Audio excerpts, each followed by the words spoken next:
Армысыздар, ардақты ұстаздар. Бүгінгі жаһандану үдерісінде әр мемлекет өзінің бет-бейнесін көрсетуге тырысады.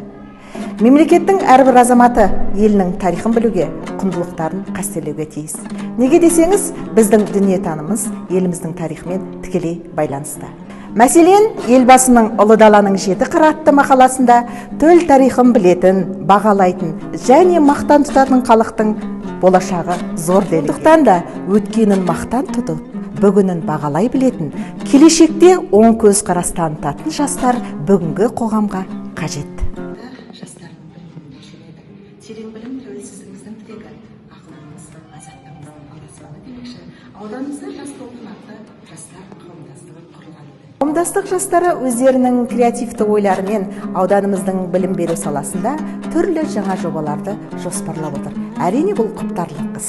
Тәуелсіздігіміздің 30 жылдық қарсаңында бастағалы отырған игі істеріңізге толағай табыстар тілейміз. Құрметті аудан жастары, бет алысы күнде өзгерген алмағайып дүниеде адамзат үшін өзгермеген, өзгермейтін темір қазықтары бар. Ол білім, ол еңбек.